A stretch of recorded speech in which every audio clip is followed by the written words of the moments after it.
Buenas tardes a todos. ¿Cómo andan? Hola Kevin, buenas tardes. Hola Hola, Gonzalo, ¿cómo buenas andás? tardes. Buenas tardes, Juli. Bueno, antes que nada, gracias a todos por estar acá. Vamos a ir dando, hola Matías, vamos a ir dando un ratito para que se vayan sumando. Hola Débora.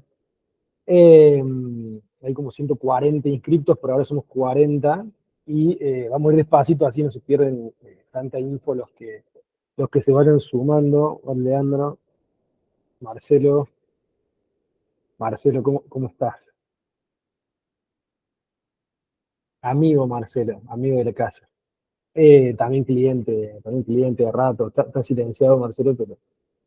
Hola Agustín. Bueno, la idea un poco era esa, ¿no? Que este espacio tenga distintos stakeholders en lo que es la construcción, constructores, desarrollistas y, por supuesto, estudiantes de ingeniería y de arquitectura, así que, bueno, en eso estamos. Bueno, brevemente les voy contando un poco de qué se trata.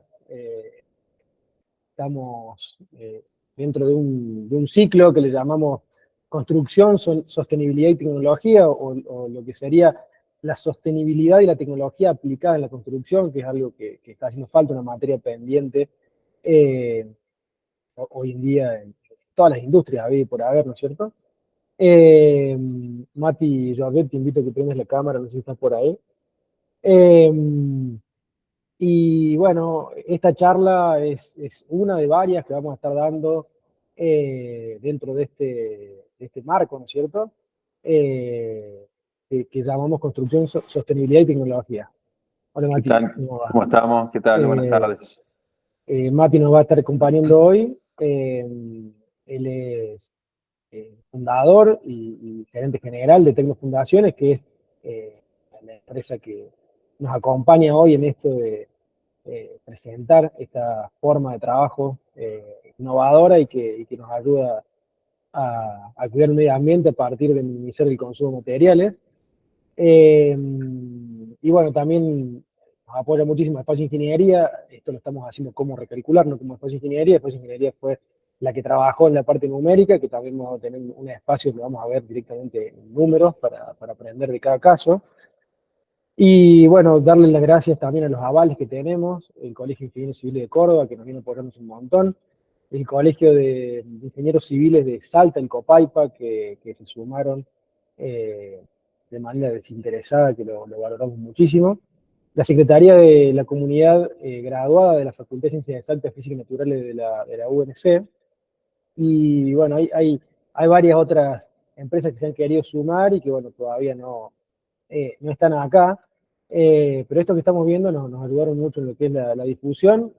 Esto lo hicimos sin anunciar, básicamente, todo por difusión orgánica y bueno, ha sido un éxito sí, la convocatoria y creemos que a medida que vayan pasando los minutos se va a ir sumando más gente, por esto que les decía que somos 130 a priori y bueno, por ahora somos 43 por lo que vale.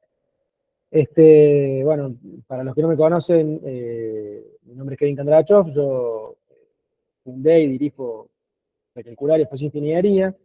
Eh, y Espacio Ingeniería es una consultora, como tantas otras, que tiene sus particularidades o su propuesta de valor, su diferenciador, si se quiere. Pero hoy prefiero hablar 2 segundos de Recalcular, que básicamente es una academia de e-learning, que lo que busca es achicar ese gap, esa brecha que hay entre el estudiante avanzado, el profesional recién recibido, y lo que es realmente la vida laboral de un profesional. Por experiencias personales y después por haber conversado con otros eh, compañeros de trabajo, etcétera, un poco es la experiencia común que todos hemos vivido, la de que cuando caemos a nuestro primer trabajo, sentir que estamos muy lejos de tener las herramientas que nos hacen falta. Y bueno, yo he usado algunas palabras así para que sean bien gráficas, como sentir que vas a la hora y sabes menos que un albañil, o no poder calcular ni siquiera la vivienda de tu tío porque no sabe por dónde encarar. Entonces, bueno, un poco recalcular viene a buscar eso, ¿no? Achicar esa distancia que hay entre lo que vemos en la facu por una cuestión de tiempo, por una cuestión de alcance, por una cuestión de eh, las ganas que tenemos de ver cosas que vayan un poco más allá eh, de lo que nos hace falta aprender para aprobar, básicamente, y lo que después realmente requiere el mundo profesional. Y Mati Georget, dentro de todo esto, no solo es un ingeniero civil y dirige esta empresa, sino que se podría decir que es un emprendedor de alto impacto un empresario, ha tenido no sé qué cantidad de empleados simultáneos en determinados momentos, ha hecho muchísima obra pública, muchísima obra privada, ha estado en las obras más grandes de Buenos Aires, y bueno, y también está haciendo lo propio en Estados Unidos, en el estado de la Florida, que también sobre el final de la charla le vamos a preguntar un poquito de qué está aprendiendo allá, qué está viendo que allá se hace de alguna manera que acá lo hacemos de otra y que tendremos que aprender, qué se puede traer, qué se puede replicar. Eh, y si va a seguir apostando o no a la Argentina, también se lo vamos a dejar para el final, la frutillita del postre. Bueno, siendo ya las 6:11, vamos a ir avanzando un poquito. Y un poco como metodología, por la gran cantidad que vamos a hacer, que ya estamos haciendo de hecho, vamos a tener micrófono apagado, cámara apagada. Van a poder ir escribiendo en los comentarios las dudas que vayan teniendo y sobre el final le vamos a dedicar un ratito a revisarlas, repasarlas para, bueno, ir contestándoselas, pero no vamos a ir interrumpiendo porque es mucho el contenido y vamos haciéndolo ida y vuelta, no vamos a llegar, o lo vamos a tener demasiado tiempo. Entonces, bueno, habiendo hecho un poco esta presentación, les aclaro que va a quedar grabada la charla para que la puedan volver a ver. Eh, las charlas que se vienen, que ya el miércoles que viene hay una, y el otro miércoles hay otra, y así sucesivamente, están todas ligadas a esto, y vamos a hablar de casonas recuperables, vamos a hablar de arquitectura modular, vamos a hablar de BIM, obviamente, vamos a hablar de steel framing, vamos a hablar de construcción de seco, por ejemplo, con metodología de esa forma, y siempre la dinámica va a ser esta, de invitar a un experto, un especialista en el tema, que ya tenga mucho rodaje, y que venga a compartirnos sus experiencias, como es este caso. Y siempre tratar de acompañarlo de algún caso numérico, para que se pueda justificar de alguna manera que estamos diciendo, che, esto sí es sostenible. Es tecnología que nos ayuda a mejorar en el consumo de materiales. Y a modo de generar una gráfica del concepto de lo que es un pad, un piloto de alto desplazamiento, para que se pueda interpretar más o menos de qué se trata, voy a empezar hablando yo, no me voy a meter mucho en lo técnico, porque por eso lo tenemos a Mati, eh, pero todos conocemos lo que es un piloto hormigonado in situ, y si no, lo explico brevemente, pero básicamente uno hace una extracción de suelo, ¿no es cierto? Retira un suelo, en ese proceso evidentemente desconfina todo lo que hay alrededor de ese suelo que está retirando. Habrá casos donde tenemos un suelo que es estable y que puede permanecer ese pozo, ese agujero que hemos hecho sin invasión de material, y otros casos donde no, y tendremos que trabajar con aros, con camisas, digamos, de hormigón prefabricadas, lo cual nos mata la fricción, o tenemos que trabajar con lodo bentonítico. Pero básicamente es un pilote donde primero se extrae el suelo, luego se introduce la armadura y se rellena con hormigón. Es el pilote más común y corriente que todos vemos. A la derecha podemos ver los pilotes hincados, que básicamente es un pilote prefabricado que puede ser metálico, de madera, o como vemos en esta imagen, de hormigón armado, que con una herramienta mecánica se le aplica fuerza desde arriba, como si fuese un martillo a un clavo, y se va introduciendo en el suelo. Digamos. Todos hemos escuchado hablar de pilote hincado. Si tienen alguna duda, bueno, pueden ir dejándola y después vamos ampliando, pero no es ni más ni menos que eso, energía mecánica que se va aplicando de manera cíclica en la punta del pilote hasta que se introduce en la profundidad que haga falta introducir. Entonces, habiendo visto esto, eh, vamos a ver un pequeño ejemplo para que se entienda el concepto de trabajo de la diferencia que hay entre un pilote tradicional y un pilote hincado. Hablemos ahora de esto, ¿no es cierto? Y supongamos que tenemos este esquema de, volumétricamente hablando, tenemos 4 pilotes, el de mayor diámetro es el pilote tradicional, el que tuvo que ser primero retirado del suelo y luego rellenado, y este que vemos acá, un pilote que se va a hincar, digamos, ¿cierto? Un pilote que está hincado. Nosotros vemos esto en planta, tenemos esta situación, un grupo de 4 pilotes, que acá no estamos viendo el cabezal porque todavía en esta instancia no fue ejecutado, y un grupo de 4 pilotes hincados, es decir, primero se martilló este, ¿no es cierto? Y se lo introdujo, luego este, luego este y luego este. Y ahora imagínense que queremos introducir un pilote entre medio de estos 4 pilotes. Entonces, en el caso de la derecha, del pilote, de los pilotes hincados, queremos introducir este pilote verde, y en el caso de la izquierda queremos introducir este pilote rojo acá, donde no nos olvidemos, el suelo fue retirado acá y luego fue rellenado. Y suponiendo que el caso de la izquierda, el caso de los pilotes tradicionales es A, y el caso de la derecha, de los pilotes hincados es B, ¿en cuál creen que va a costar más introducir el pilote? ¿En A o en B? Les pido porfa que escriban en los comentarios A o B, solamente pongan eso, A y B, dependiendo de la respuesta que consideren necesaria, que consideren real, y vamos viendo en B, en B, en B. Bueno, impecable. Bueno, ahí apareció un A, me gusta que haya un poco de las dos. Creo que haya un poco de las dos, a ver si han, algunos más, somos varios. Anímense, total, no es con nota, el diploma se lo llevan igual. No hay diploma. Eh, bueno, en realidad lo que va a pasar es que el que más, más va a costar es en el B. Y piénsenlo de la siguiente manera. Como nosotros no fuimos extrayendo suelo en ningún momento, sino que lo que hicimos fue, como les decía, un clavo que se va metiendo en el suelo, ese suelo evidentemente se ha tenido que ir reacomodando de alguna manera. Y en ese reacomodamiento, bueno, si de repente encuentra que hay otro pilote que está al lado que también fue introducido de la misma manera, y va a poder desplazar un poco el suelo, pero hacia la derecha, por ejemplo, o hacia abajo, pero cuando queramos que este eh, pilote de alguna manera desplace suelo hacia la izquierda, donde tiene el otro, el hermano, digamos, o sea, hacia acá, y evidentemente no va a poder. ¿Y qué vamos a estar generando? Un espacio acá adentro que va a ser muchísimo más duro, o se va a poner muchísimo más a la penetración, que si quisiéramos enterrarlo por acá, que el suelo estaba en el estado natural. En este caso, como nosotros fuimos extrayendo suelo y después rellenando, posiblemente esto que tenemos acá incluso sea más fácil que el primero que hayamos realizado por todo el desconfinamiento que le aplicamos a esta zona.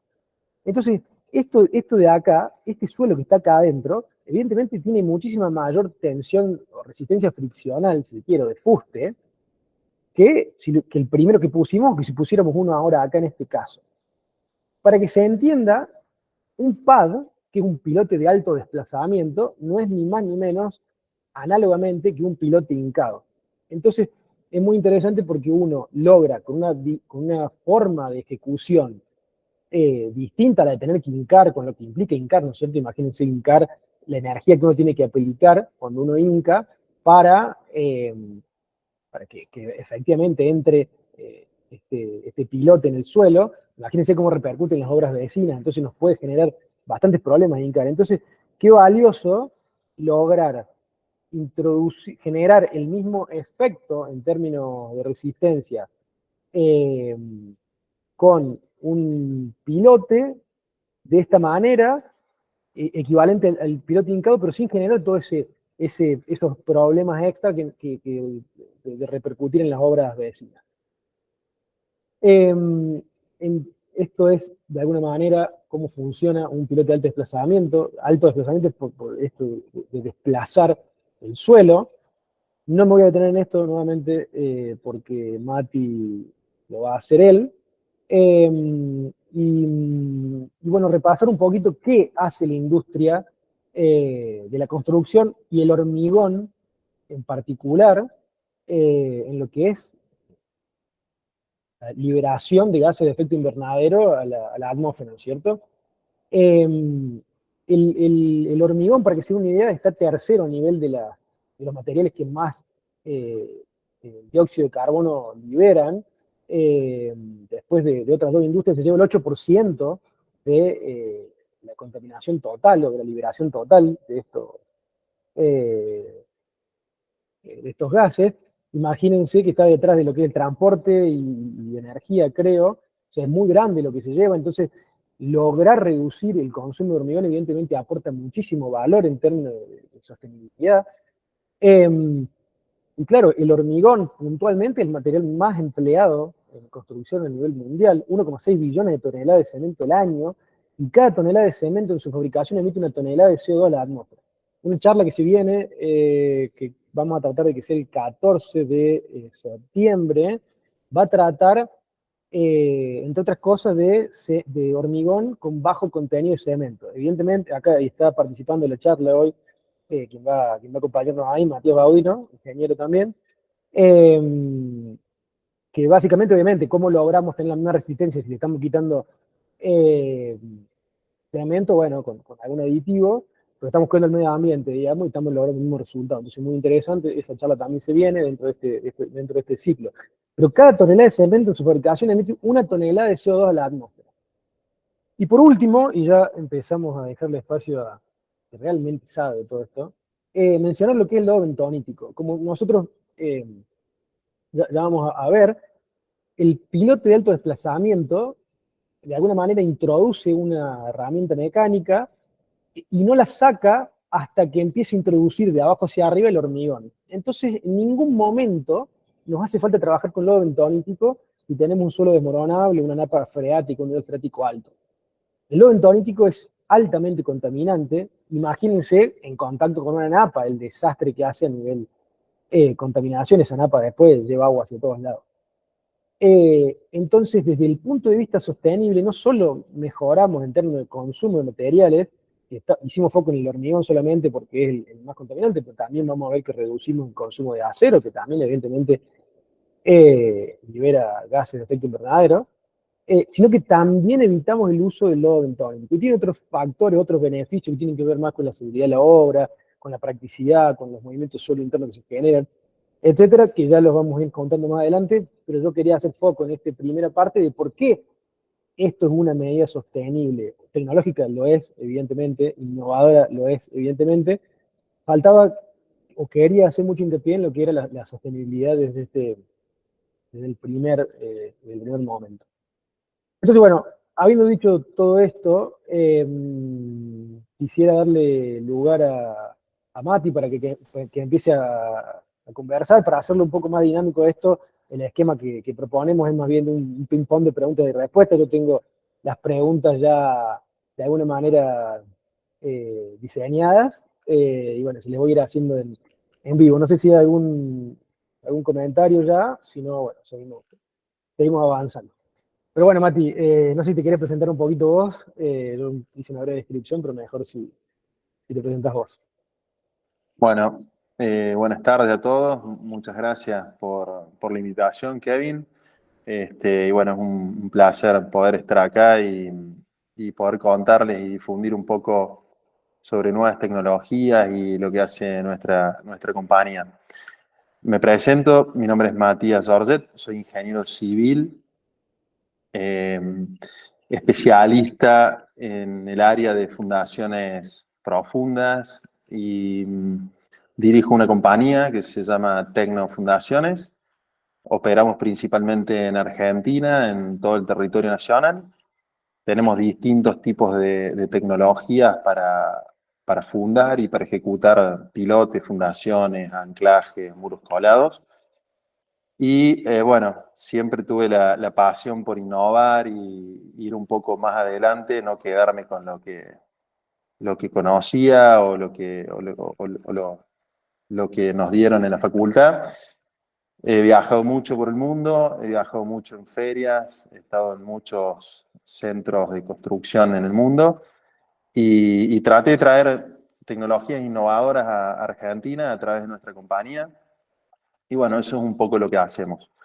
Los pilotes de alto desplazamiento es una de estas tecnologías. En el mundo es conocida como FDP, que es Full Displacement Pilots, que es tecnología o pilotes de desplazamiento total. Básicamente, para que lo interpreten sencillamente, es un pilote que se va perforando y en simultáneo, digamos, aplicamos dos principios fundamentales, que es la fundación y la consolidación del suelo. O sea, es una tecnología que combina la transmisión de las cargas de la superestructura a la subestructura o el manto de fundación, y en combinación, en simultáneo, aplicamos, digamos, una fuerza que consolidamos y compactamos el suelo. Es decir, el suelo original le mejoramos la condición friccional y con esto mejoramos los parámetros friccionales, por ende, del pilote, lo que se traduce en reducciones importantes del consumo de hormigón, del consumo de hierro, y no hay retiro de suelo. Entonces, para transmitir una determinada carga, con este tipo de pilotes, al aumentar el coeficiente friccional, reducimos el consumo, digamos, de materiales para transmitir la misma cantidad de cargas. Está bien, o sea, tenemos un primer título, digamos, o sea, no es solo un sistema de fundación, sino que un sistema de mejoramiento del suelo, básicamente, de consolidación del suelo. Exactamente. Dentro de la ingeniería geotécnica, lo que más conocemos todos son los pilotes o las bases, que es con lo que se transmiten las cargas al suelo. Pero existen otras tecnologías que son muy difundidas en todo el mundo, que cuando tenemos suelos que no tienen buenas condiciones originales, se pueden aplicar tecnologías para mejorar ese suelo, digamos, que está dado. Una de estas tipos de fundaciones, bueno, que vos lo mencionaste antes, son los pilotes hincados, pero tiene ciertas desventajas, digamos, a la hora de ejecutarlo, como alto ruido, alta vibración, grandes costos de traslado generalmente de las piezas premoldeadas. Bueno, tiene una serie de complicaciones respecto a esta tecnología que se hace perforando, digamos, es como una pilotera con un tamaño bastante más importante, tiene que tener un torque importante para desplazar ese suelo, digamos, y entonces esto por rotación y desplazamiento va avanzando la herramienta. Esto, como lo ven ahí en la imagen, es una máquina que tiene un barral continuo, hueco en el centro, y en la base inferior tiene una herramienta que se llama la herramienta de desplazamiento, que es como el dibujo.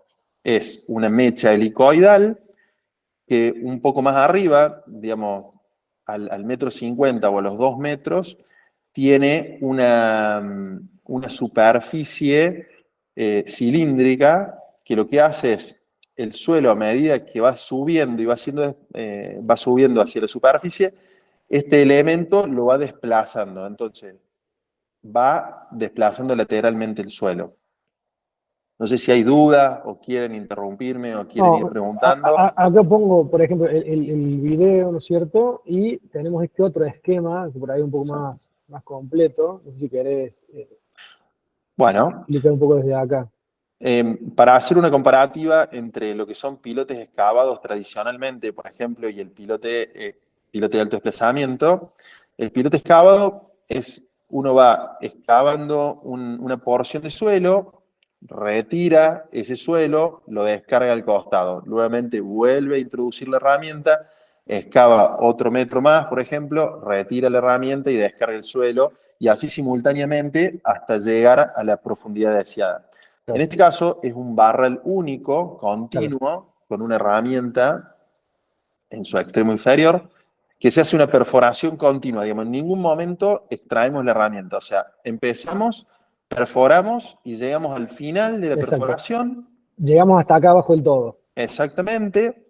Cuando estamos en esa posición, se empieza a vertir el hormigón Enchufamos el hormigón. en la bomba de hormigón, que está conectada por todas unas mangueras, digamos, de goma hasta el barral, y empezamos a bombear el hormigón todo a través de la cañería y el barral de perforación.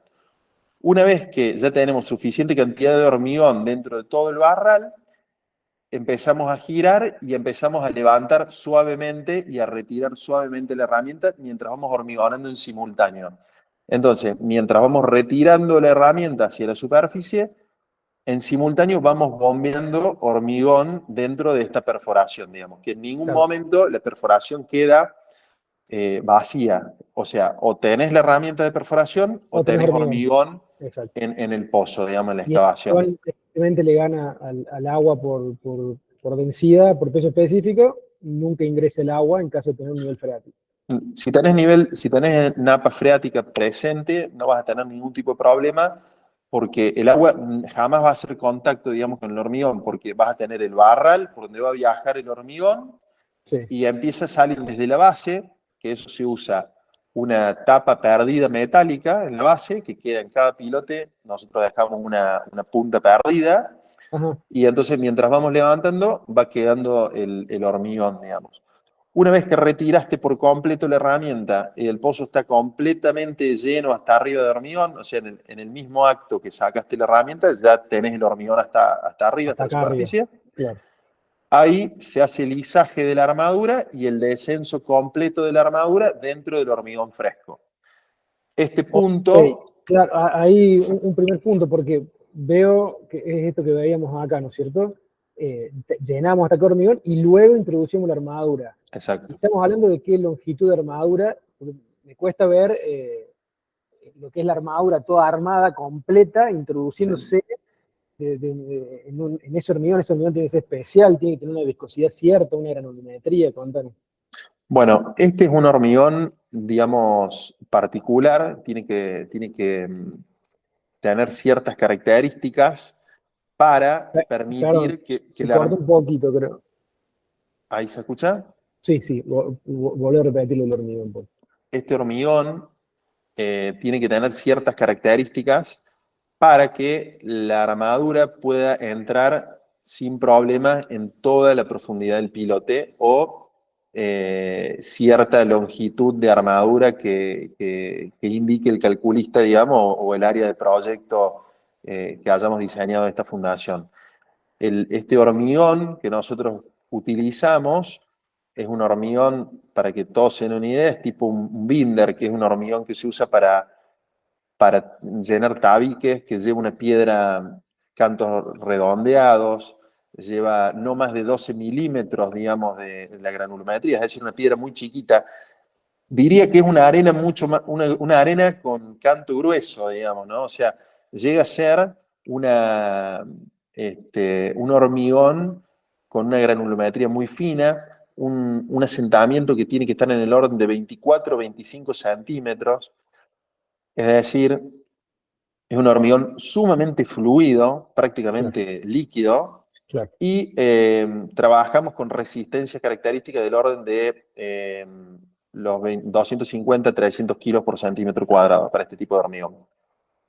Perfecto, me gusta. Mira, voy a aprovechar, aunque no era el formato que planteé, hay una pregunta ahí que está interesante, que me parece que habría que atacarla para asegurarnos que se estén teniendo bien el comportamiento de los pads, digamos. Preguntan, ¿el suelo que desplaza lateralmente dónde queda? Nos pregunta Débora. Te dejo directamente que vos la respondas y que explique a partir de eso por qué esto nos hace mejorar mucho en términos de sección. Mira, para que lo puedas interpretar, es como que en el suelo vos me tiras un clavo. Ese clavo, a medida que lo vas introduciendo en el suelo, el suelo, digamos, se empieza a desplazar lateralmente. O sea, se genera la abertura o la excavación y el suelo es desplazado lateralmente, con una energía muy grande. O sea, requiere una energía para desplazar ese suelo muy importante. Entonces se desplaza lateralmente. ¿Qué produce esto? Produce que las partículas circundantes al pilote van a estar mucho más compactadas y consolidadas. Es decir, si teníamos un poco suelto el suelo alrededor de donde tenemos que hacer el pilote, lo va a ir desplazando y se va a ir compactando. Ese suelo, al estar compactado, por ende, va a tener un coeficiente friccional mucho mayor al que tenía originalmente. ¿Ahí se entiende? Sí, ahí dice que Vale, muchas gracias. Ahora sí entiendo. Dale, gracias. Perfecto. Fernando. Bueno, ¿y cuánto hace que estás ofreciendo este servicio, Mati? Y esa primera obra que hicieron, ¿fue fácil agarrarle la mano, no? ¿Fue complicado? Me imagino que fue una inversión bastante grande, ¿no? Bueno, ya me decís cuándo fue, pero lo pudieron resolver bien. Bueno, obviamente este tipo de equipos requiere una inversión importante. Para nosotros fue todo un desafío porque este tipo de tecnología en Argentina no se usaba o no se conocía. ¿Fuiste el primero en Argentina? Sí, fuimos los primeros. De hecho, no sé si hay otra empresa, entiendo que Okay. sí, una empresa, una multinacional, pero fuimos la primera empresa en introducirlo dentro de Argentina. En el mundo existe hace muchísimos años esta tecnología como otras tecnologías y la verdad es que Argentina está, bueno, ha quedado muy atrasada en cuanto a lo que es tecnología. Obviamente fue una inversión importante, fue apostar y traer un equipo que no sabíamos si realmente iba a poder ser aceptada la tecnología. Digamos, le teníamos mucha confianza porque entendimos y pudimos validar que es una tecnología que permite ahorrar tiempo, ahorrar material, ahorrar en definitiva muchísimo dinero a la hora de hacer una fundación. Y es una ecuación donde todos ganan. Gana el cliente porque resuelve las fundaciones mucho más rápidas y más económicas que si les hiciera de manera tradicional, excavándolas con lodos o con camisas metálicas o excavados. Y para nosotros también fue bueno porque obviamente trabajamos mucho más eficientes, podemos ajustar nuestros costos y en definitiva ganamos porque somos más eficientes, digamos, no porque cobramos más caro, porque al contrario, cobramos menos, Bueno, pero somos más eficientes. O sea, la eficiencia es un concepto que no muchas veces se lo utiliza en Argentina, digamos, sí se lo utiliza en otros lugares del mundo y la eficiencia es todo, eh, porque bueno, los recursos son limitados, son escasos, son costosos, los recursos humanos o los materiales. Y bueno, acá durante muchos años, digamos, no fue así.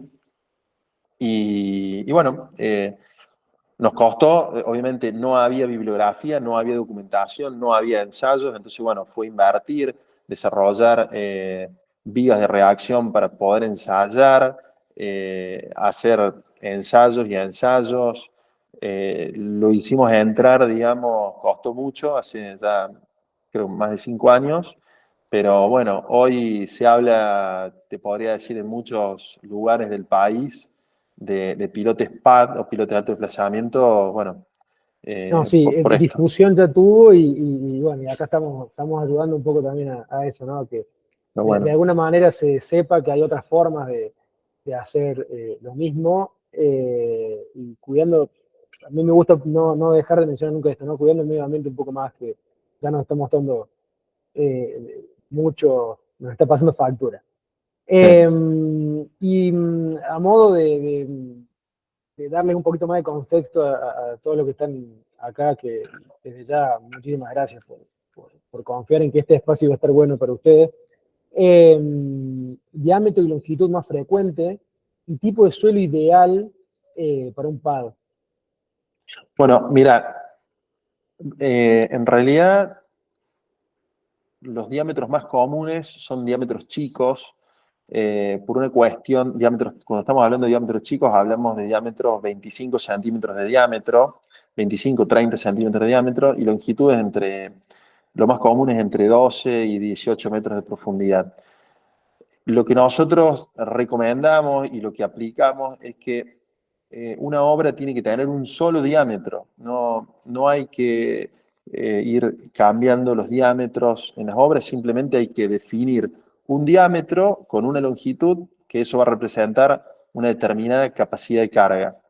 Y si tenés más cargas o menos cargas, lo que haces es aumentar o disminuir la cantidad de pilotes para cada cabezal o para cada columna, por ejemplo, o para una gran platea que tenga abajo, digamos, mucha cantidad de pilotes de desplazamiento. Me gusta. O sea que no va más esto de, bueno, tenemos 15 tipos de pilote distintos en una obra de 1000 metros cuadrados de planta, no va más.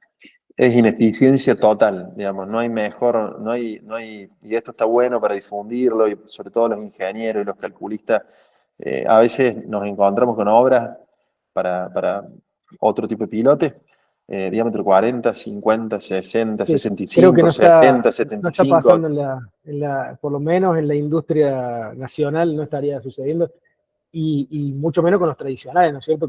Que tenemos de 60, de 80, de 1 metro 20, y cada uno con campanas que pueden ser distintas, entonces realmente se generan 15 tipologías de pilote distintas para 60 columnas, no sé.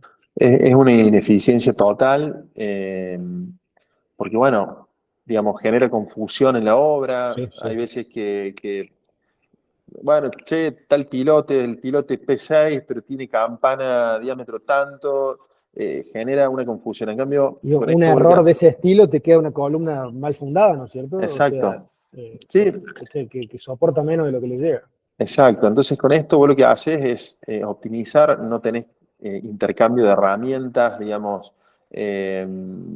eficientizás el trabajo de la empresa especialista en fundaciones, das mayor seguridad y haces la obra mucho más rápida y más eficiente, digamos, no perdés Claro. tiempo entre cambiar, bueno, todo, las Acá, armaduras, un solo tipo de armadura y demás. me encanta, me encanta. Acá estoy viendo a Octavio y dos Federicos. Están haciendo una pregunta que un poco se adelanta a la charla. Solo decirles eso. Preguntan en qué porcentaje se mejora la tensión o cómo podemos llegar a dimensionar cuánto se ha mejorado el suelo. Y ahora ya les vamos a contar un poquito de qué se trata eso en las próximas preguntas que venimos que voy a hacerle ahora a Mati. Bueno, esta es una pregunta que de alguna manera le sirve, bueno, hoy puntualmente yo me encuentro en la ciudad de Salta, Mati está en Córdoba, es decir, ambos, cada uno lo suyo, tratamos de aportar valor a la mayor cantidad de gente posible, y en eso preguntarle, porque hay invitados puntualmente de Salta, si trabaja en otras provincias, si van a otras provincias a trabajar, si está dentro de su modelo de negocio, si les interesa, si no. Sí, nosotros, bueno, somos una empresa de origen y fondos nacionales, tenemos base operativa en Córdoba, tenemos oficinas, depósitos, taller y logística, todo desde Córdoba, y trabajamos en todo el país. Actualmente, por nombrar hoy el momento que nos toca trabajar, tenemos equipos en el sur, en Neuquén, estamos haciendo la ampliación del aeropuerto en San Juan. Estamos trabajando en Camino al Cuadrado en Córdoba. Estamos haciendo las bases para un parque eólico de YPF en General de Valle. Estamos trabajando en Procrear en Provincia de Buenos Aires. Digamos, estamos en todo el país. En todo el país. Así que. Muy interesante. Sí, estamos trabajando. Me alegro mucho. ¿Alguna de esas que mencionaste estaba haciendo mejoramiento de suelo? Nosotros actualmente en Córdoba estamos por largar en este momento un proyecto de 300 pilotes de desplazamiento que es para una planta de tratamiento aquí en Córdoba, es para una alimenticia grande, una alimenticia nacional, bueno, se decidió utilizar esta tecnología porque tenían que hacer la obra rápida, tenían que optimizar, no podían usar los bentoníticos y bueno, estaba muy encima del tema ambiental y se optó por esta tecnología. Me encanta, digamos, cómo se ha normalizado el uso del lodo bentonítico con lo malo que es, así que me alegro que eso esté migrando. Y ya te voy a preguntar si hay otras alternativas al pad para esquivarle al lodo bentonítico, ¿no es cierto? Porque hay que buscar erradicarlo, como tantas otras cosas. Y bueno, un poco yendo al punto ¿no es cierto? Que los chicos están preguntando y que han detectado, evidentemente, dónde está el mayor desafío de todo esto, y me alegro, hay buen público. ¿Cómo determinar la tensión de trabajo? Evidentemente, bibliografía sobre un piloto hincado hay, ¿no es cierto? Hay fórmulas varias, pero los pads, podemos hablar de un comportamiento análogo, evidentemente, al piloto hincado, pero no es un piloto hincado. Entonces, ¿cómo la determinamos? ¿Cómo podemos trabajar con los pads? Mira, nosotros en un principio se utilizaron fórmulas análogas al piloto hincado, pero la realidad es que cuando empezamos a ensayar los pilotes con ensayos de carga dinámicos y estáticos, nos hemos encontrado con resultados totalmente sorprendentes, digamos. ¿Para bien? Para bien, digamos. La capacidad que generan estos pilotes es impresionante, digamos. Nosotros, obviamente, trabajamos con un coeficiente de seguridad, pero sigue siendo, sobra mucha capacidad, digamos. El piloto hincado, digamos, yo creo que también el piloto hincado es una superficie premoldeada que se va hincando golpes y es una superficie, es un pilote que fue moldeado en un molde metálico, con caras perfectamente lisas, Sí, digamos. entiendo. Entonces, creemos que ahí también está un poco la diferencia de por qué los pilotes nuestros resisten muchísima más capacidad friccional que un hincado en mismas condiciones y mismo suelo.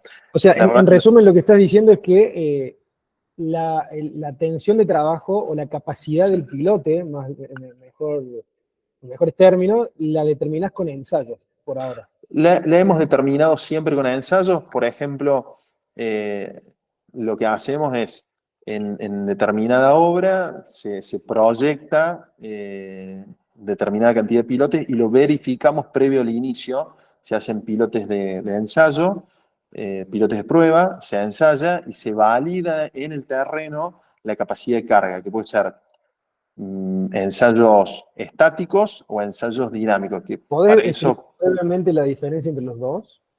el ensayo estático es el ensayo, digamos, tradicional, requiere 2 pilotes de reacción y un pilote de ensayo, digamos.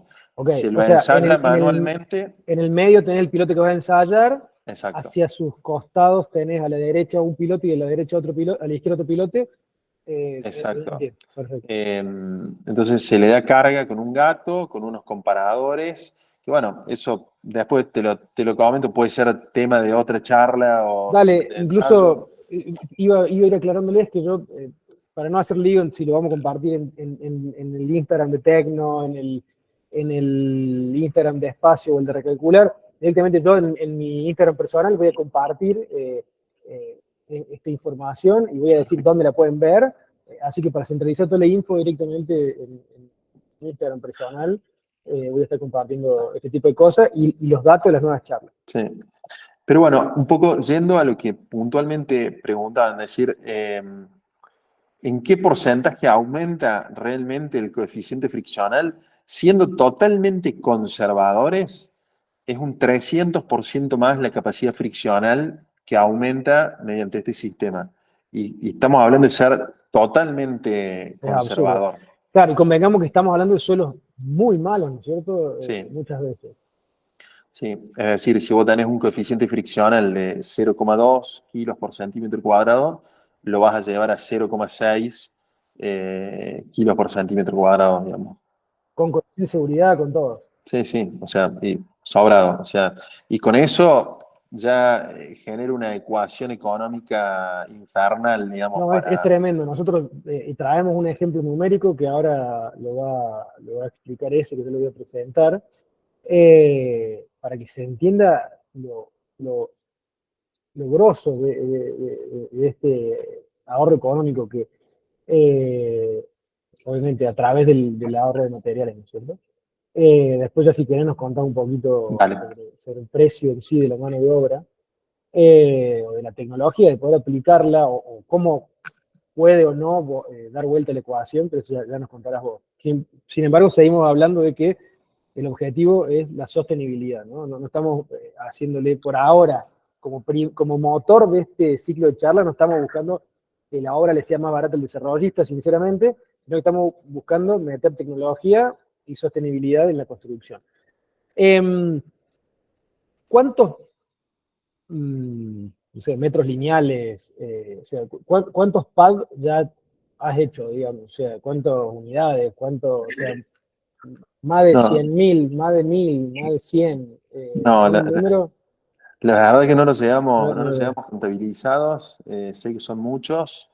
¿y cuál fue la obra más grande que hiciste con pad y dónde? Y una obra que hicimos en Buenos Aires para una urbanización de la Villa 31. Qué lindo. Ahí aplicamos PAD, era un suelo en Retiro, que es un suelo malísimo, digamos, tenés suelos con Claro. 0 golpes, 2 golpes, 3 golpes, digamos, a medida que vas bajando. Y ahí era una obra de 2.200 pilotes a 12 metros de profundidad. Che, ¿mucha gente hace este tipo de ensayos o estás limitado ahí, este cuello de botella, En ensayos. de estático y dinámico? O sea, si los piden o si los hacemos No, nosotros. si vos tenés, digamos, gente que te lo haga, tenés un proveedor. Sí, sí, Hay, hay un par de empresas, digamos, en Argentina, en Córdoba hay muy buenos profesionales, digamos, que se dedican a esto.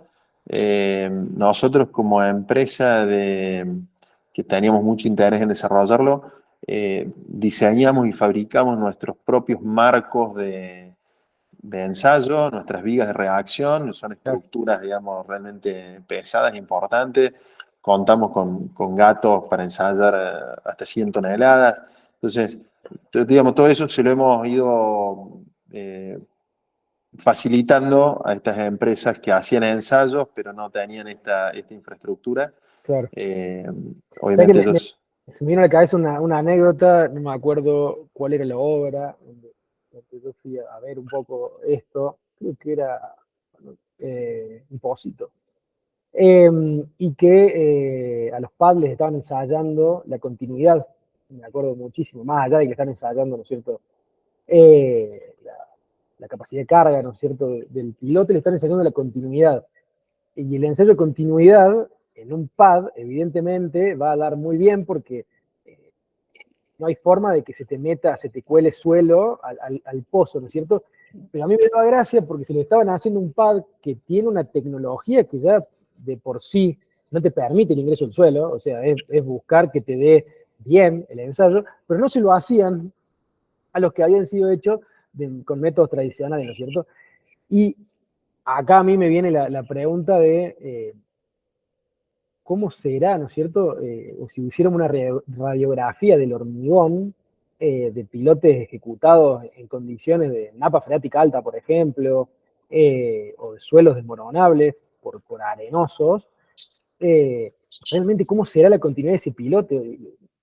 ¿Realmente tendrá continuidad el hormigón o será un panal de abeja, ¿no es cierto? Bueno, obviamente, para cada tipo de pilota existe un determinado método de ensayo y método de verificación. Digamos, todos los pilotes se pueden ensayar y se pueden verificar. En algunos casos hay que dejar elementos embebidos antes de ensayar esos pilotes para que una vez que está hormigonado, por ejemplo, con cañerías de crock hole, que son caños huecos que uno deja dentro del pilote en 4 puntos y se hace, digamos, una ecosonda todo lo largo y ahí podés ver, tener una radiografía exactamente de cómo está el pilote. Sucede que son ensayos costosos, que llevan tiempo, pero bueno, obviamente hay obras de envergadura que lo ameritan, y hemos participado, digamos, en un montón de proyectos donde nos han ensayado cada uno de estos pilotes, por ejemplo, de 1,60 m de diámetro o 1,40 m de diámetro. Estamos hablando de pilotes excavados con lodo tradicional a 30, 40 metros de profundidad. Por decirte, el viaducto San Martín en Ciudad Autónoma de Buenos Aires, que fue una obra monumental, o pilotes del soterramiento para el tren Sarmiento, o pilotes del Paseo del Bajo, también en Buenos Aires, que es una obra muy grande. Pero bueno, son obras públicas principalmente, donde se aplica un control y una rigurosidad muy grande, digamos. Y hay que estar preparado para eso y hay que tener los elementos y saber cómo hacerlo. Bueno, ya se va de esta charla, pero hay un montón de parámetros que uno tiene que verificar previo al hormigonado. Si uno trabaja con lodo, hay que verificar el porcentaje de arena en suspensión dentro del lodo, hay que desarenar lodos, o sea, es un mundo realmente, y no es hacer un pozo y tirar hormigón, no es así. Realmente requiere mucho y hay mucho para hacer y para mejorar y para investigar ese pilote que se ha fabricado, digamos. Che, una última preguntita y ya pasamos a la parte más numérica, el caso que vamos a analizar, un edificio típico, ¿no es cierto? Es muy interesante lo que viene. Y bueno, sobre el final volvemos con Mati, ya hablando Dale. un poco más de su experiencia en Estados Unidos y bueno, cómo ve el futuro. Cualquier hormigonera se presta a acompañarte en el dosaje de los pagos. ¿Cómo es ese desafío para el proveedor de hormigón? Bueno, no cualquier hormigonera, digamos, quizás ese sea el punto débil, ya que requiere una dosificación específica y si bien nosotros se la damos cuando vamos a hacer una obra en algún lugar donde no hemos ejecutado PAT, bueno, tiene que ser también una empresa de hormigón que conozca cómo hacer hormigones específicos y ese quizás es un poco la limitante que encontramos a la hora de la ejecución. Claro. Y bueno, otra también de las limitantes, como habíamos hablado, es que el pad o el pilote de alto desplazamiento no se aplica en todos los suelos. Claro. Es principalmente indicado para suelos blandos, suelos con bajo nivel de golpe de SPT. Entonces, mejor si tiene presencia de napa freática, digamos, pero es para suelos principalmente de malas condiciones. Claro. Ahí es donde funciona muy bien el pilote de alto desplazamiento. Perfecto, perfecto. Bueno, Mati, en un ratito volvemos con vos y ahora vamos a pasar. Te dejo la cámara toda para vos. Para el S, le toca hablar al S. Él es socio en espacio, él es socio en Espectacular también. Está al frente de lo que son las operaciones dentro de Espacio Ingeniería. Es un técnico, prende la cámara ese.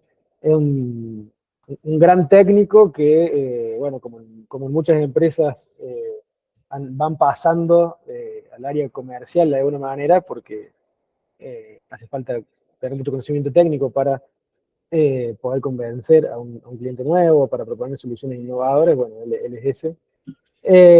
Y va a estar ahora compartiéndonos la experiencia sobre este pequeño edificio que vemos acá, donde vamos a analizar puntualmente un caso, o el caso de una columna, porque nosotros venimos diciendo que los pads son una tecnología pro sostenibilidad, y bueno, hay que justificarlo por el lado del consumo de materiales. Entonces vamos a hacer un caso práctico para poder mostrarles que esto realmente es así. Así que bueno, si querés compartir pantalla y presentarte, dale. Dale, gracias Kevin por la presentación. ¿Cómo están todos? Bueno, buenas tardes. Ahí tengo la cámara prendida, pero bueno, si no me llego a ver, lo más importante es lo que voy a mostrar. Sí, te ves perfecto, Bueno, buenísimo. No te tenía en el cuadro principal, ¿no? Ahí va, ahí va. Bueno, como introdujo Kevin, lo que vamos a hacer foco un poco de forma resumida también, no cayendo tanto en detalle, pero en una comparativa numérica de los dos sistemas, ¿no? El sistema tradicional de resolución de una fundación profunda y por otro lado el sistema de pilotes de alto desplazamiento, PAD. Vamos a cerrar con algunas conclusiones a nivel enfocándonos principalmente en el consumo de material, hormigón y acero. Si bien hay, como recién repasaban Kevin y Matías, muchos otros pluses, desde el no uso, digamos, del lodo bentonítico, los tiempos también de ejecución. Hay muchos otros pluses, pero nos vamos a enfocar puramente en el consumo de materiales y, bueno, mostrar ahí las diferencias que hay. En el caso comparativa que traigo, se trata de un edificio, que es el edificio que se ve, bueno, en lo que está compartiendo Kevin. Esto fue un proyecto, ahí les estoy compartiendo, avísenme si no se ve. Pero bueno, básicamente esto es Se ve. buenísimo. Esto fue un edificio de oficinas y residencial que nos pasó por el estudio. Un edificio típico, digamos, entre medianeras. Acá les muestro una planta de arquitectura, pero de una planta, digamos, típica. Es por ahí lo más común, digamos, con lo que se ejecuta o con lo que se van a encontrar. En este caso con 5 pisos. Y ubicado en Las Varillas, que particularmente es una zona donde tenemos suelos con muy poca capacidad portante, son suelos blandos, y donde un sistema como el PAD gana muchísima más relevancia, muchísima más eficiencia respecto a sistemas tradicionales. Y ahora lo vamos a ver. Bueno, esto es un edificio de 1.500 metros cuadrados en total de superficie cubierta. La planta tiene aproximadamente unos 350 metros cuadrados, el cual resolvimos con una estructura de entrepisos sin viga colgada y sin viga placa.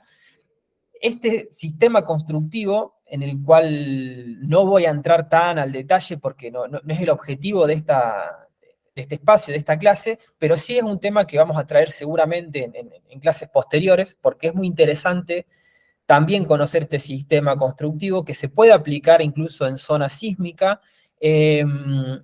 y que nos genera, digamos, en muchos casos, donde es óptimo donde sea óptimo, digamos, llevarlo a cabo, mucha eficiencia de tiempos y mucha eficiencia en consumo de materiales también.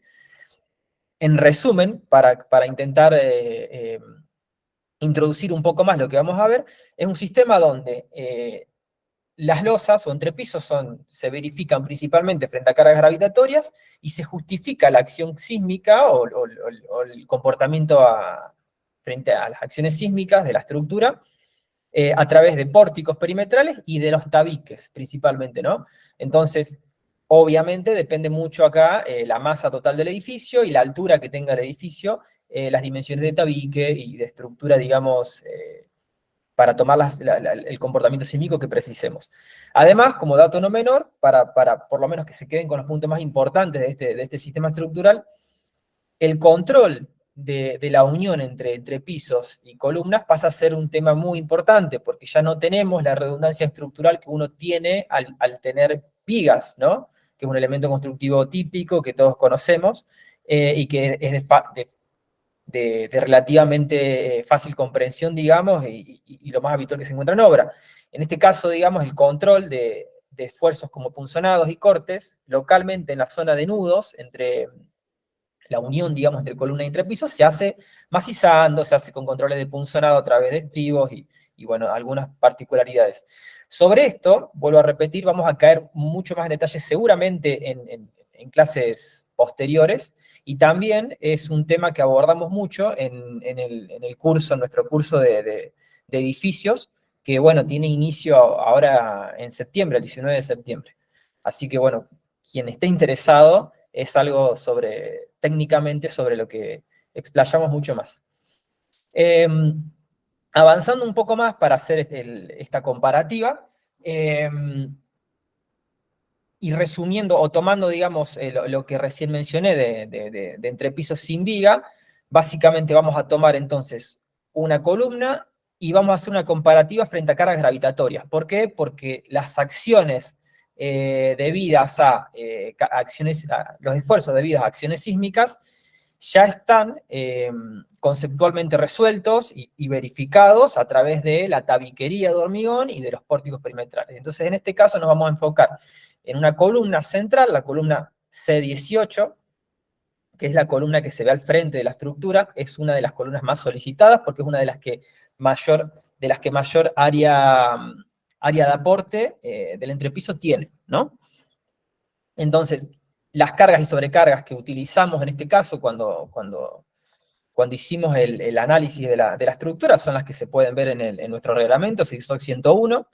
Dejo ahí 2 parámetros de referencia o 2 cargas de referencia que pueden servir mucho para hacer análisis rápidos también, que son aproximadamente en estructuras de este tipo unos 850 kilos por metro cuadrado para verificar estados límites de servicio, o sea, cargas de servicio, teniendo en cuenta el peso propio de la estructura, las sobrecargas permanentes de la estructura, como muros, solados, instalaciones, entre otros, y las sobrecargas de uso, ¿no?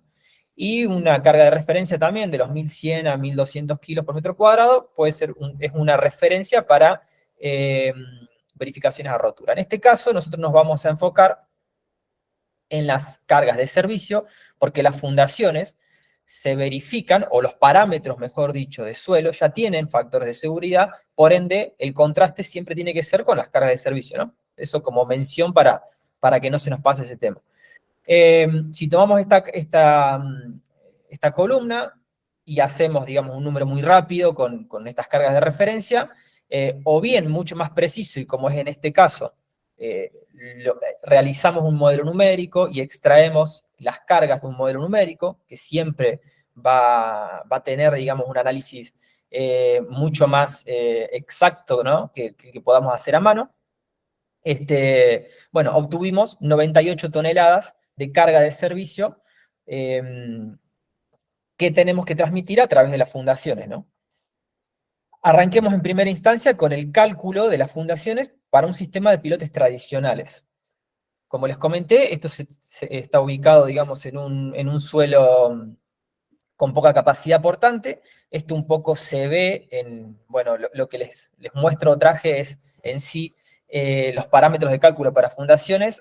En resumen, no tengo ahí la descripción del suelo, pero básicamente los primeros estratos hasta los 10 metros aproximadamente tenían una capacidad portante muy baja, e incluso, fíjense que al no tener una tensión de punta admisible, son estratos que el especialista, digamos, que hizo el estudio de suelos, no recomendaba, son estratos en los que no recomendaba fundar como cota de fundación, ¿no? No recomendaba tomar cota de fundación, sino que desde los 10 metros hacia abajo.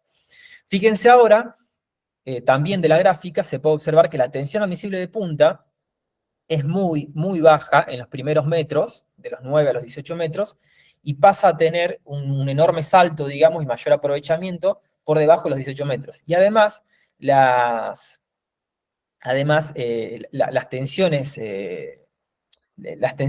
friccionales, digamos, que podemos tomar, la capacidad de carga friccional, es muy baja también para pilotes que van a trabajar mayormente por punta. El aporte no va a ser tanto en este caso por fricción, siendo que encima es un pilote profundo, ¿no? Sí va a tener aporte, pero no tan significativo, a eso hago referencia. Esto es propio y muy común en suelos de Córdoba, es muy común, y también obviamente en suelos como los que ejemplificaba Matías, digamos, que se dan en toda la Argentina, básicamente. Ahora, la capacidad de carga, digamos, de nuestro pilote de referencia, como tenemos que apoyar por debajo de los 18 metros, tengan en cuenta que siempre, digamos, este estrato, este nivel suele ser variable en todo nuestro terreno, ¿no?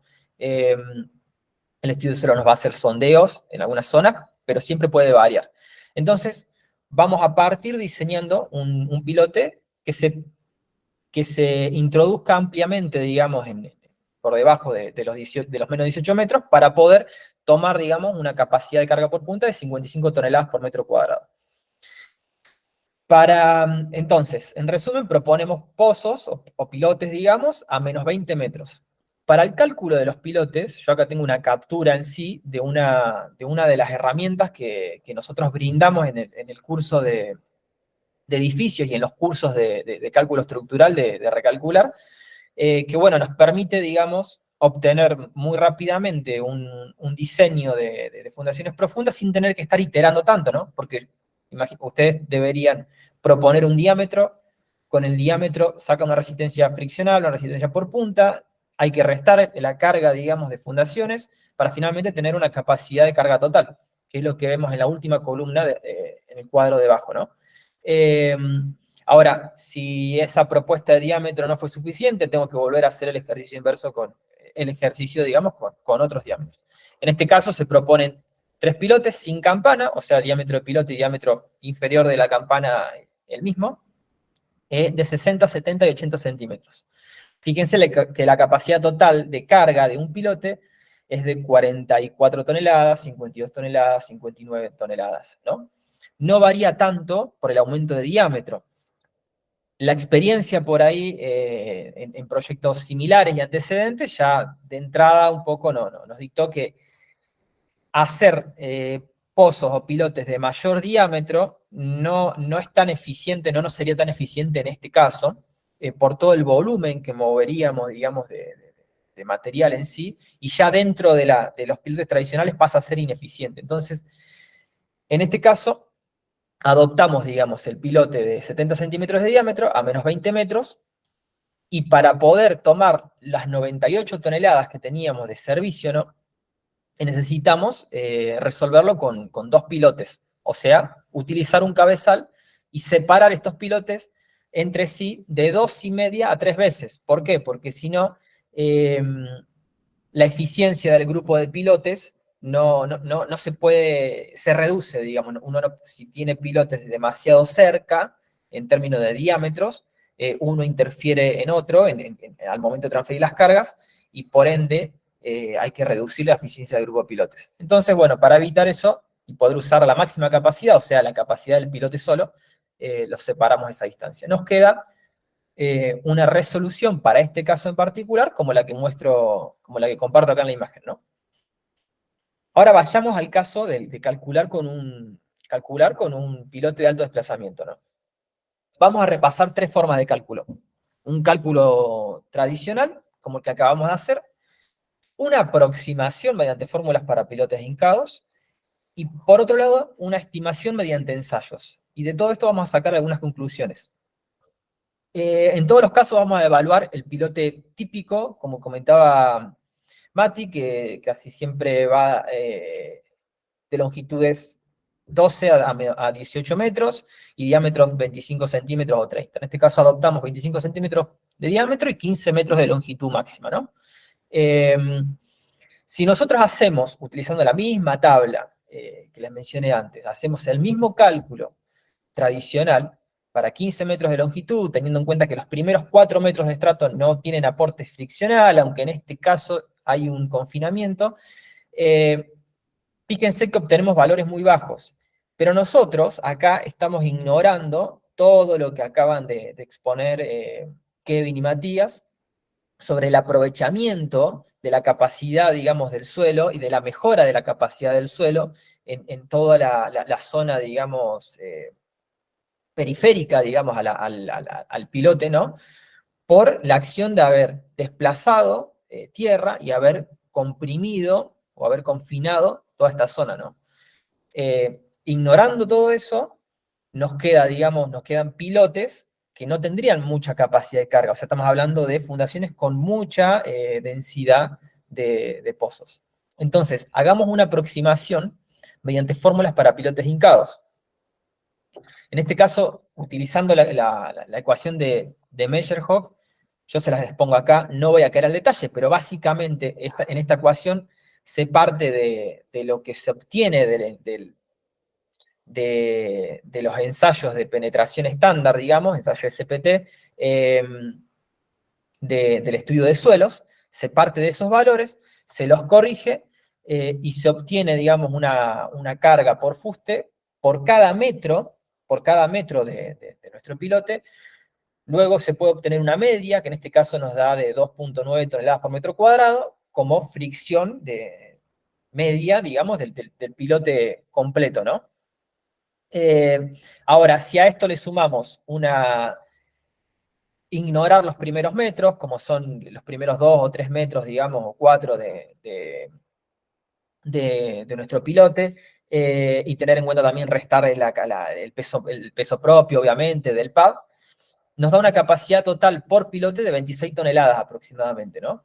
O sea que para resolver nuestro caso, que eran 98 toneladas, necesitamos 4 pads de 25 centímetros de diámetro a 15 metros de profundidad.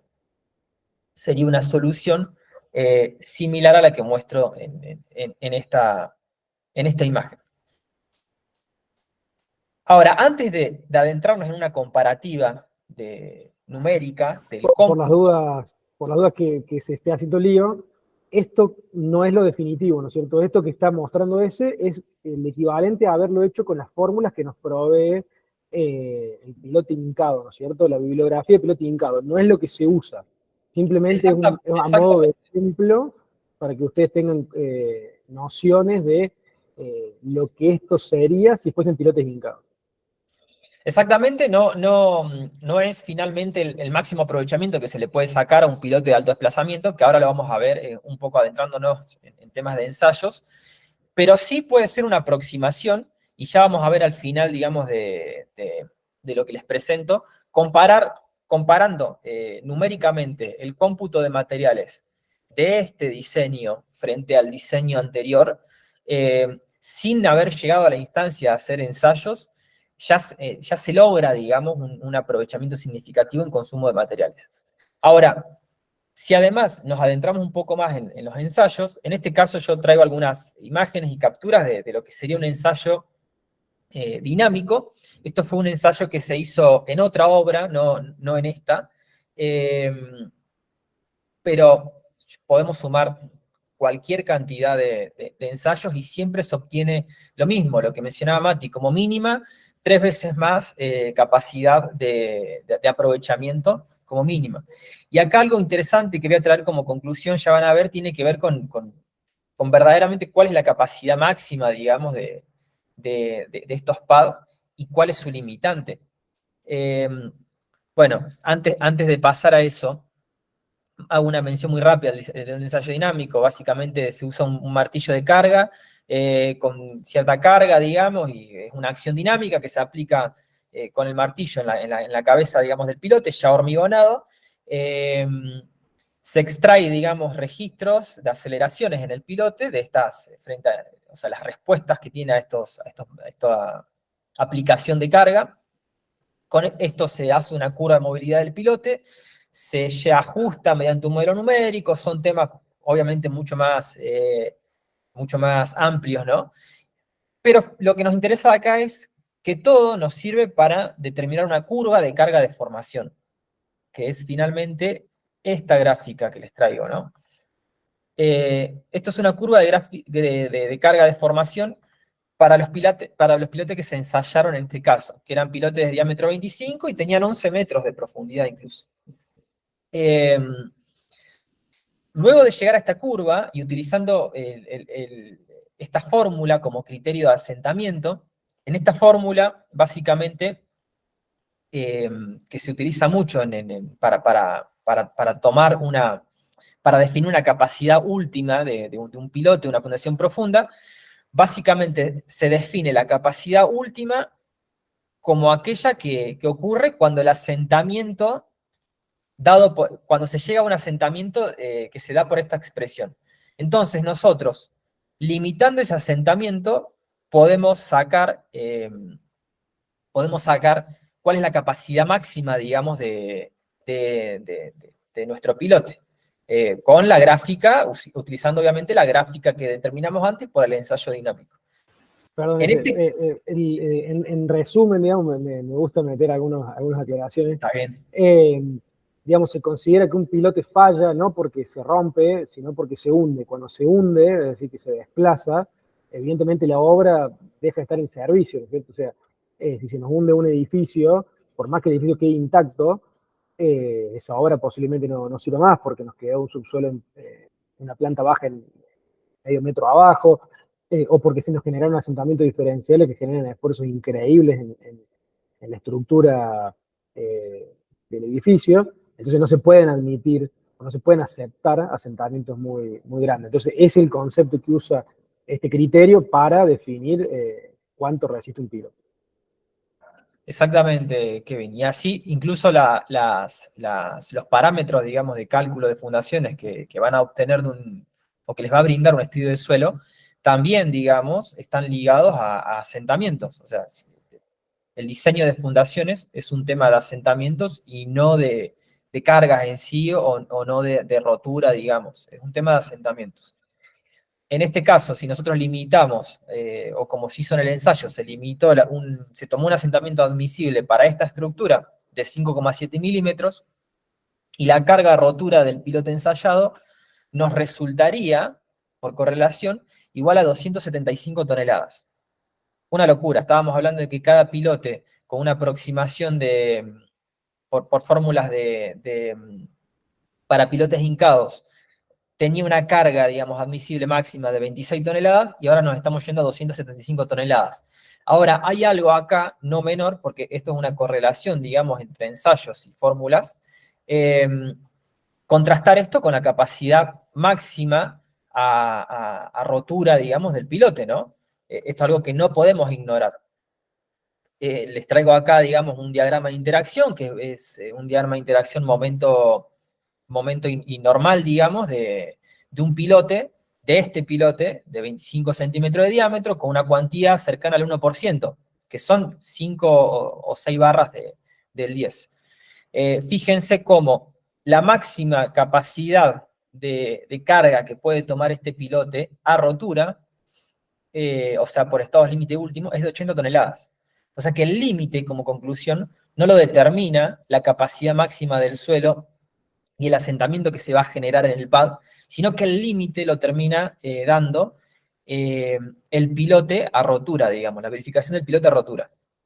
Esto es muy interesante porque fíjense que digamos, tenemos el ensayo dinámico que es ampliamente superior al estado límite último de rotura, y es ampliamente superior a las fórmulas también de aproximación por métodos de hincado, ¿no? Pero el límite lo termina dando a rotura el pilote. Ahora, si hacemos una comparativa, entonces volviendo, yo lo que quería mostrarles con el ensayo dinámico un poco era cómo estamos avalados incluso por ensayo a utilizar fórmulas de aproximación de pilotes hincados, porque la resistencia en ensayos termina siendo ampliamente superior. Nosotros estamos incluso teniendo mucho factor de seguridad al utilizar aproximaciones de pilote hincado. Finalmente, si hacemos una comparativa de cómputos, en el cuadro superior les traigo el cómputo para este caso y para esta sola columna, ¿no? Del cabezal con los pilotes tradicionales, y el consumo de acero y hormigón total que tenemos para este caso, y lo mismo resuelto con pad, que eran 4 pad de 15 metros de longitud, ¿no? En ambos casos se tomó la cuantía mínima. Para el pilote tradicional se tomó una cuantía del 0,5%, que son 10 barras del 16, y para el pad se tomó una cuantía casi cercana al 1%, por una cuestión constructiva, ¿no? No podemos utilizar barras de menor diámetro, ni armarlo menos, digamos, no puede tener 3 barras, básicamente, o por costumbre, en este momento, digamos, no se utiliza así. Fíjense cómo, si hacemos una comparativa solamente de los cómputos de este caso, digamos, de una sola fundación o una sola columna, tenemos una reducción de 80% en el consumo de hormigón, 18 metros cúbicos casi contra casi 5 metros cúbicos de las fundaciones resueltas con pad, y de casi un 70% en el consumo de acero. Si esto nosotros lo llevamos al cómputo total del edificio, estábamos hablando de una estructura de casi 1.500 metros cuadrados de superficie cubierta. En estas estructuras, cuando están fundadas, que son edificios tan chicos, ¿no? Que no tienen tanta planta tipo ni mucho desarrollo de área, y están fundadas sobre suelos que que para aprovecharlos hay que hacer un movimiento de fundaciones importante, suele suceder que terminan teniendo una cuantía, digamos, un costo de estructura muy alto en relación a estructuras más grandes. Eso es algo típico que pasa. Suelen ser estructuras que consumen de 35 a 40 kilos por metro cuadrado de acero, por ejemplo, ¿no? Y en este caso nosotros estamos reduciendo, solamente por cambiar el tipo de fundación o la tecnología para ejecutar las fundaciones, aproximadamente 14 kilos por metro cuadrado en acero, en toda la estructura. Eso es muchísimo, muchísimo ahorro y es muchísimo impacto, digamos, al medio ambiente también, ¿no? Por no precisar tanto consumo de acero y de hormigón. No pusimos en ecuación acá el no precisar lodo bentonítico, ni realizar movimientos de suelo, pero bueno, ya deja muy en evidencia la superación, digamos, que se puede obtener por solamente cambiar de tecnología, nada más. Y acá ya te cedo de nuevo Dale. la posta, Bueno, impresionante el número, que se reduce, Mati, te invito a que prendas de vuelta la cámara. O sea, bueno, este número más o menos vos lo conocías, a mí no me dejan de sorprender, no sé si a vos te sorprenden de vuelta o no. Obviamente aclarar que esto está hecho sobre una columna en particular, pero evidentemente es extrapolable a todo el edificio. Quiero recalcar algunas cositas nomás, para que quede claro. La falla es por flexocompresión, es decir, el pilote en realidad resiste muchísimo más. Si nosotros pudiésemos arriostrar lateralmente ese pilote para achicar la luz de trabajo, ese pilote resistiría 275 toneladas, tiene 25 centímetros de diámetro. Es impresionante, digamos, lo que termina resistiendo. Entonces, tenemos 3 puntos muy, muy grandes, digamos, la sostenibilidad acá como eje, si querés dejate de compartir ese. Estamos no solo evitando el uso del lodo bentonítico, sino que reduciendo en un 80% el consumo de hormigón y en un 65% el consumo de acero, que esto evidentemente se transmite o se traduce en economía, que es un ahorro de materiales directamente, impacta sobre el precio, se ahorra en el costo y en el tiempo que implica el movimiento suelo interno en la obra, lleno de materiales de distintos tipos. O sea, tenemos que estar con la Bobcat esquivando las armaduras de los pilotes, movilizando el suelo, con todo eso que implica, y evidentemente los tiempos se están reduciendo muchísimo, lo cual evidentemente también se traduce en economía. Entonces, bueno, ya un poco nos hablaste, Mati, de esas cosas que no son tan color de rosa de los pads, de esto del hormigón, de los suelos donde ya es un poco más duro. Pero bueno, habiendo visto este análisis de vuelta, no sé, ¿qué pensabas mientras lo veías? ¿O te refrescó algo que hacía rato de lo que no hablabas? Contame. Bueno, en realidad los números los conocemos, las ventajas de la tecnología es algo que manejamos muy bien, porque digamos, son los elementos o los argumentos que tenemos para defender el sistema, digamos. Cumple que es un sistema que resulta más económico, más rápido, es más eficiente, es más seguro, porque no estás abriendo orificios en el terreno con riesgo de caída de personas. A ver, si me preguntas, digamos, en dónde se puede aplicar esto solamente y no se podría aplicar otro sistema de fundaciones, se me viene a la cabeza algo que es una de las utilidades como exclusivas que tiene este sistema de pilotes PAD. Hay una cuestión que, por ejemplo, si nos tocara hacer pilotes en una zona donde el suelo está contaminado, por ejemplo, hubiera sido una antigua estación de servicio, con todas las napas contaminadas, con todo el suelo contaminado. Eso quiere decir que si vos tuvieras que hacer pilotes y retirar el suelo y extraerlo, vos tenés que gastar una cantidad de dinero para tratar ese suelo, porque por ley tenés que tratarlo, no podés ir y tirarlo en cualquier lado si es un suelo contaminado con hidrocarburos. Entonces, la diferencia, por ejemplo, ahí vos si usaras pilotes PAD, te vas a encontrar con que podés hacer pilotes y fundaciones en una antigua terreno de una estación de servicio que está contaminado el suelo, donde vos no lo vas a alterar, lo vas a dejar donde está, vas a fundar y ese suelo no lo vas a tener que retirar y tratar. Qué interesante.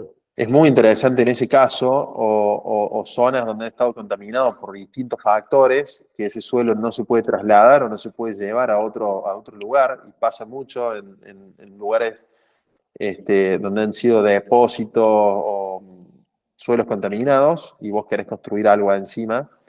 Es una utilidad muy buena, digamos, que muchas veces no es considerada para los pilotes PAD, pero es una gran ventaja, digamos. En ese caso, Claro. un uso exclusivo, digamos, de este tipo de pilotes. Che, bueno, para ir redondeando y no quitarle más tiempo a la Dale. gente, y bueno, de vuelta agradecerles a todos que siguieron hasta acá, prácticamente el 95% llegaron hasta el final. Estás trabajando fuertemente en Estados Unidos, obviamente no debe haber sido fácil arrancar, pero contar un poquito, bueno, cómo fue esa experiencia y qué venías aprendiendo allá. Estás viendo que acá estamos todavía lejos y qué podemos aprovechar y qué no. Bueno, tenemos también una empresa en Estados Unidos que básicamente es una empresa de ingeniería geotécnica que está localizada en el estado de la Florida. Hacemos fundaciones profundas y principalmente aplicamos una tecnología que se llama CFA, que son pilotes de hélice continua. Son pilotes, un sistema similar al pilote PAD, simplemente la diferencia es que no produce desplazamiento del suelo y produce el retiro del mismo, digamos. O sea, no es un sistema de consolidación y fundación, sino que es un sistema de fundación. Ese es un sistema muy utilizado en el estado de la Florida. Tenemos suelos arenosos, suelos pantanosos, digamos, muchísima presencia de agua. Y bueno, eso es algo que estamos haciendo allá ya hace casi 2 años. Y bueno, es una empresa que está creciendo, se está haciendo su lugar de a poquito. Sí, mucha Y competencia, me es imagino. una apuesta. Sí, es increíble. Pero hay trabajo para todos acá. Sí, la competencia es feroz. El empresario argentino no está acostumbrado a competir como se compite allá. Realmente hay que hacer muy bien las cosas. No es ¿Cuántos empleados fácil. llegaste a tener acá, Mati? Nosotros acá en Argentina llegamos a tener en el pico de mayor cantidad de obras y actividades, que también en un momento hacíamos obras civiles, llegamos a tener cerca de 350 empleados en Argentina. Qué locura. Y esta tecnología, bueno, evidentemente no mejora en términos de la tensión del suelo, de la tensión de trabajo del suelo, pero bueno, tiene los mismos pluses de no hacer, de no necesitar lo bentonítico, ¿no es cierto? O sea, no, con nivel freático puedes trabajar tranquilamente. Con los CFA. Exactamente. Con los pilotes de CFA, de hélice continua, tampoco no se utiliza lodos bentoníticos, digamos, bueno, allá, ahora sí en Argentina, pero en Estados Unidos es infinitamente más exigente el mercado en cuanto a los aspectos medioambientales y prácticamente no se usa la bentonita. Hay otras alternativas que también se usan en Argentina, que puede ser tema de charla también en el futuro, como son los polímeros biodegradables, para reemplazar el uso de la bentonita. No están tan difundidos en Argentina, pero existen. No son baratos, son costosos, hay que saber manejarlos, pero son biodegradables, digamos, no son contaminantes. Mati, y por ejemplo, de esto que me estás contando, ¿algo se puede aplicar en Argentina? ¿Estás apostando acá al futuro? Sí, por supuesto, lo de Estados Unidos, digamos, es otra unidad de negocio, es una apuesta y es algo que queremos desarrollar. Siempre tuve la intención de internacionalizar la compañía o la actividad, y estamos en un mercado muy competitivo allá y sumamente exigente, que nos prepara mucho mejor para lo que hacemos en Argentina. Argentina seguimos apostando, seguimos creciendo, seguimos incorporando y trayendo equipos de la mejor tecnología que hay en el mundo, las traemos acá. Queremos posicionarnos realmente como la empresa líder en Argentina de fundaciones y tecnología del suelo. Y creemos que el CFA, el hélice continuo, es una tecnología que también puede funcionar muy bien aquí. Bueno, Así que creo que podríamos llegar a pensar en otra charlita ya más orientada a eso también. seguramente. Mati, bueno, agradecerte por el tiempo. Abrimos un pequeño espacio para que hagan preguntas, si quieren ir formulándolas por escrito, o ya a esta altura podrían ir levantando la mano y los hacemos participar. Yo finalizo mostrándole esto. Estamos en lo que es Recalcular, lanzando próximos eventos. Uno tenemos la semana que viene, otra Open Class del mismo formato que este, pero hablando de BIM ya específicamente, y se vienen 2 talleres muy, muy lindos de introducción a la metodología de trabajo utilizando Revit como herramienta, obviamente, solamente. Acá vemos ya más sponsors que se van sumando. Y bueno, recordarles esto, ¿no? Ya tenemos más de 150 egresados, 200 profesionales en la comunidad, mucha experiencia, nos hacemos en Córdoba, vamos por Argentina y por Latinoamérica. Y bueno, agradecerles que estén acá, que hayan llegado hasta el final. Y bueno, vamos a ver las preguntas. Alguien levantó la mano, creo. ¿Cuántos pilotos de prueba te recomiendan hacer? Pregunta Federico. Bueno, como pilotos de prueba, obviamente va a depender de la extensión de la obra y el volumen, pero siempre es recomendable por lo menos 2 pilotos de prueba y ensayarlos mínimamente. Sí, convengamos, Fede, que imagínate que si uno te da 275 toneladas y el otro te da, no sé, 150 toneladas, igual vas a terminar usando la capacidad que tiene el pilote a flexocompresión, ¿no es cierto? O sea, igual va a estar limitado por ese valor. Eh, entonces, ya sabes que cualquier valor que supere la falla compresión del pilote o flexocompresión del pilote no tiene más sentido, digamos. O sea, va por ahí, Mati, un poco. Sí, a ver, nosotros a la hora de proyectar, como te dije, somos sumamente conservadores, hiperconservadores, te podría decir. Eh, Obviamente que va a variar el suelo y las condiciones, pero para un pilote de diámetro 25 y 12 metros de longitud, consideramos no más de 35 toneladas, considerando todos los coeficientes de seguridad, y asimismo, digamos, eh, sigue siendo increíblemente beneficioso y económico para la obra. Es decir, consideramos la carga muy por debajo para un predimensionado inicial, ¿no? Después eso obviamente lo verificamos en terreno, pero en el orden de esa magnitud es lo que usamos para una verificación rápida. Claro, claro. Bueno, de vuelta, gracias a todos, gracias Mati, de verdad. Creo que ha sido de muchísimo aporte. No sé si quieren dejarnos ahí un pequeño comentario de qué les pareció el espacio. Recordarles eso, que vamos a estar haciendo lo mismo dentro de este ciclo. Bueno, gracias Nico.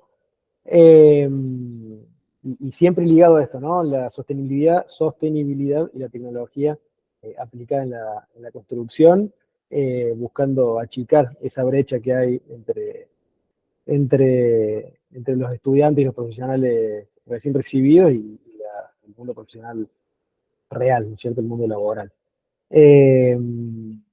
Sí, síganos en las redes, vamos a estar actualizándolo. En la mía, personalmente, voy a estar encargándome de transmitir después todo lo que fueron estos ensayos estáticos, dinámicos, y contándoles un poquito de eso, que es realmente muy, muy interesante.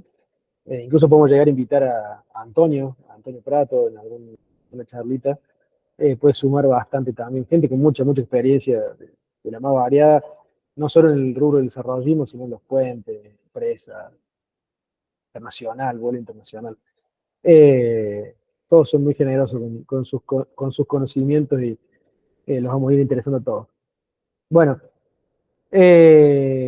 nada, siguen poniendo cosas muy lindas ahí, la verdad. Así que me alegro mucho. Mati, no sé si querés hacer un cierre. Gracias a ese también por el tiempo. Bueno, Mati, te dejo a vos si querés cerrar y ya estamos. Bueno, no, para cerrar, bueno, agradezco a todos la presencia, digamos, haberse interesado. De nuestra parte, siempre dispuestos a colaborar y difundir lo que son las tecnologías de fundaciones. Después podés compartir mi contacto para la gente que lo requiera, lo necesite. Así que siempre dispuesto. Comparto todo eso en el Instagram ahora en un ratito. Bueno, gracias a todos y bueno, nos vemos la próxima. La charla va a quedar grabada y también lo voy a subir en mi Instagram para que la puedan ver o la puedan compartir a quienes quieran. Bueno, saludos, que anden muy bien. Chau, chau. Chao, gracias.